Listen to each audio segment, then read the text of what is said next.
할렐루야. 오늘 요한복음과 함께하는 십자가의 길에 오신 여러분들을 주님의 이름으로 환영하고 축복합니다. 오늘 우리가 볼 말씀은 요한복음 2장 19절 말씀입니다. 요한복음 2장 19절 말씀 제가 읽어드리겠습니다. 예수께서 대답하여 이르시되 너희가 이 성전을 헐라 내가 사흘 동안에 일으키리라. 아멘. 오늘 말씀을 보면 예수님이 성전에서 장사하고 매매하는 사람들을 쫓아낸 내용입니다. 그런데 이 내용은요, 다른 공간복음서에서 보면 이 내용은 뒤편에 수록되어 있습니다. 근데 요한복음은 이 말씀이 앞부분에 수록되어 있습니다. 앞부분에 수록되었다는 것은 무언가의 의도와 뜻이 있기 때문에 앞부분에 수록된 것이 아니겠습니까? 이 말씀은 당시의 배경과도 비슷한데요. 이 요한복음을 저술할 당시의 요한은 AD 80에서 90년경에 에베소 지역에서 이 요한복음을 저술하게 됩니다. 그때 그 당시엔 성전은요, 무너져 있었던 상태였습니다. 그래서 성전을 대체했던 것이 바로 회당이었습니다. 회당. 유대인은 곳곳에 회당을 설치하였고 그 회당은 랍비들이 관리를 했습니다. 근데 여러분, 한 성전에서 사람들이 성전에 모여서 예배를 드릴 때는 같은 생각과 같은 마음과 같은 뜻을 품을 수 있었습니다. 그런데 곳곳에 펼쳐져 있던 회당에서 랍비들의 교육을 받으면요, 본질이 떨어지고 내용이 떨어지고 또 신앙이 떨어지고 믿음이 자연스럽게 떨어져 있었던 상황들이 되어 버린 것입니다. 그래서 요한은요, 이 성전에 대해서 예수님의 그 일화를 앞에 씀으로써 성전은 장소에 구원받는 게 아니라 성전은 장소에만 머무는 것이 아니라 바로 성전이 예수님이시다, 예수님 자신이 성전이시다 라고 가리키기 위해서 이 내용을 앞부분에 저술하게 됩니다. 여러분, 오늘 우리가 이 말씀인 바로 예수님 자신이 성전이라는 사실을 기억하면서 우리가 말씀을 같이 보도록 하겠습니다. 오늘 본문의 말씀을 보면요, 예수님이 유월절이 가까웠을 때에 성전에 오십니다. 유대인의 풍속 중에서는요, 유대인들은요, 유월절의 기점으로 성전에 오는 그러한 풍습이 있었습니다. 예수님도 그것을 쫓아서 지금 성전에서 예배드리러 성전에 오십니다.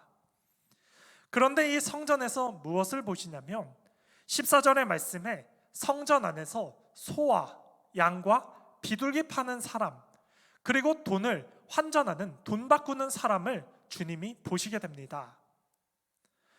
이 모습은요, 하나님께 제물을 드릴 때 사실은 집에서부터 길리은 것들을 갖고 와야 됐습니다. 그런데 디아스포라와 같은 먼 지역에 있던 사람들은 제물을 가져오다가 그 제물이 손상이 돼버리면 하나님께 예배를 드리지 못하기 때문에 성전에서 이 예물을 샀었습니다. 초창기에는 성전에서 이러한 예물이 팔지 않았습니다. 성전 가까운 곳에 시장이 있었고 그 시장 가운데서 이러한 제물이 사고 파는 행위들이 있었습니다. 그런데 당시의 제사장이었던 가야바가 이 시장을 성전 안으로 가지고 들어옵니다. 그리고 성전의 많은 뜰들 중에서 이방인의 뜰을 내주고 그곳에서 장사하게끔 허락합니다. 여러분, 이 말씀을 보면 참 안타까운 일입니다. 사람들은요, 그곳에서 매매하기 시작합니다. 성전의 다양한 뜰 중에 이방인의 뜰은 사실 중요한 위치에 있습니다. 이방인들이 와서 예배를 드릴 수 있는 곳, 거기가 바로 이방의 뜰입니다. 그런데 그곳에서 예배를 드리지 못합니다. 성전은 다양한 뜰이 있었는데요, 이방인만 머무는 이방인 뜰이 있고 여인이 머무는 여인의 뜰이 있고 또 유대인 남자들이 머무는 유대인의 뜰이 있고 제사장들이 머무는 제사장의 뜰이 있고 대제사장이 1년에 한 번씩 들어가는 지성소, 그 뜰이 또 있습니다. 그 중에 지금 이방인들이 그 뜰을 내주면서 이방인들은 온전한 예배를 드리지 못합니다. 그리고 이곳에서 장사를 허락했다는 것은 모든 판매하는 판매세가 성전에 들어오게 되고, 그리고 또 자리세가 성전에 들어오게 됩니다. 말씀을 보면 이 돈 바꾸는 사람, 이 사람들은요, 사실 유대인들이 1년에 한 번씩 남자들은 성전에 반세겔씩 내야 됐습니다. 이 반세겔의 목적은 출애굽기 30장 13절에 보면 성전을 유지하고 보수하기 위해서 하나님이 반세겔씩 내라라고 말씀했습니다. 그런데 이 반세겔을 거뒀던 곳이 바로 이 돈 바꾸는 이 환전소였는데요. 여러분, 반세겔만 걷습니다. 그러니 내가 황금이 있고 뭐 다른 나라 외국 돈이 있어도 이 반세겔로 교환할 때는 붙었던 것이 바로 수수료입니다. 수수료. 유대인의 모든 남자가 1년에 한 번씩 반세겔을 내기 때문에 얼마나 많은 재물들이 이 수수료로 쌓이겠습니까? 그러니 성전은 더욱더 부하게 되는 것입니다. 예수님은 이 모습을 보면서요, 분노하십니다.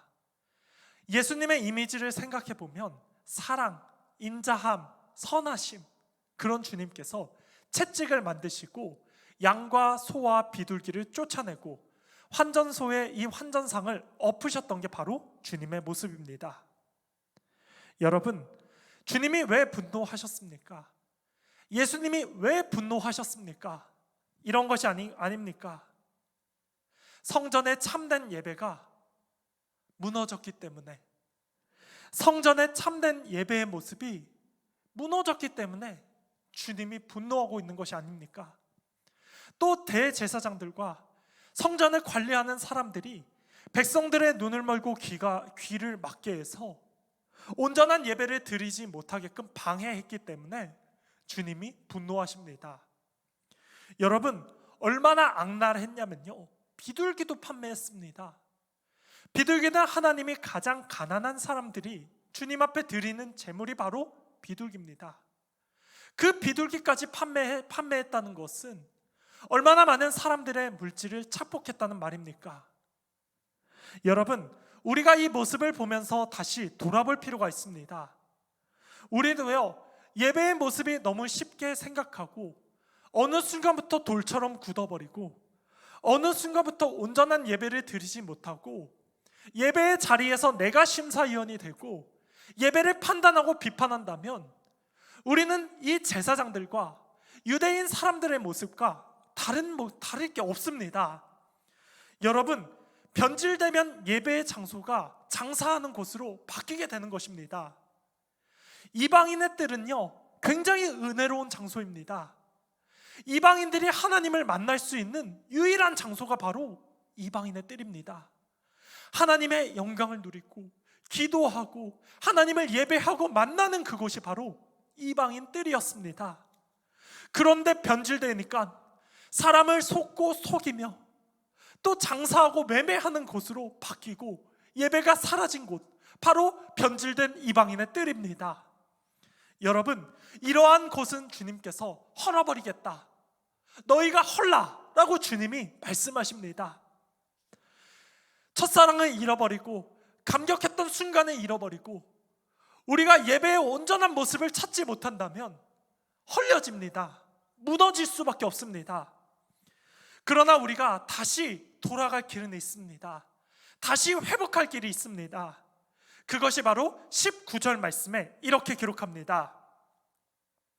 예수께서 대답하여 이르시되 너희가 이 성전을 헐라 내가 사흘 동안 일으키리라.